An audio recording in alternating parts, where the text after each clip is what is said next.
मेट्रोच्या उद्घाटनाचा वाद पेटला। पुण्यामध्ये राष्ट्रपती आंदोलन केलं, सरकार विरोधात घोषणाबाजी केली। मेट्रो स्थानकाच्या आत जाण्याचा प्रयत्न देखील आंदोलकांकडून करण्यात आला। पुणे मेट्रोचं लोकार्पण लांबल्यामुळे महाविकास आघाडी आक्रमक झालेली पाहायला मिळाली। पुणे मेट्रोचं उद्घाटन लोकार्पण हे काल पंतप्रधान नरेंद्र मोदी यांच्या हस्ते होणार होतं, मात्र मुसळधार पावसामुळे त्यांचा दौरा रद्द झाला आणि ते उद्घाटन लांबणीवर गेलं।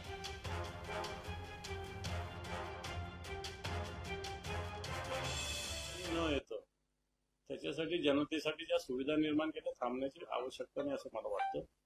ठीक आहे, पंतप्रधान येणार होते, त्यांचा आदर आहे। आज जर ते आले नाही म्हणून सुरू होणार नसेल तर त्यांनी ऑनलाईन तिथून बटन दाबून सुरू करावं। आता नियोजन असं आहे, साधारणतः आताच नियोजन असं आहे की मोदीजी ऑनलाईन मेट्रोचं उद्घाटन करतील, नव्या मार्गाचं भूमिपूजन करतील।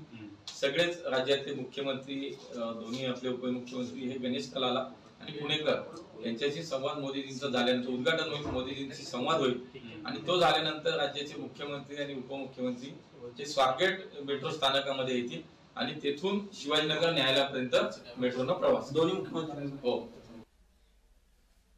तर या आंदोलनानंतर उद्योगमंत्री उदय सामंत यांनी प्रतिक्रिया दिली आहे। पुणे मेट्रोबाबत महाविकास आघाडी स्टंटबाजी करते असं म्हणत उद्योगमंत्री उदय सामंत यांनी टोलेबाजी केली आहे।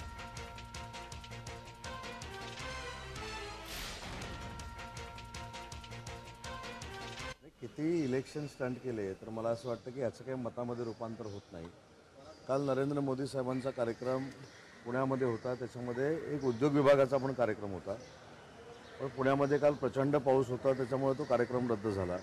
पण कायम स्टंटबाजी करायची आणि मतं कुठे मिळतात काय बघायचं, या स्टंटबाजीला आता कोण किंमत देत नाही आणि म्हणून मला असं वाटतं की महाविकास आघाडीचा त्या मेट्रोशी काही संबंध नाही। ते उद्घाटन करण्याचा अधिकार फक्त आणि फक्त महायुतीच्या सरकारलाच आहे।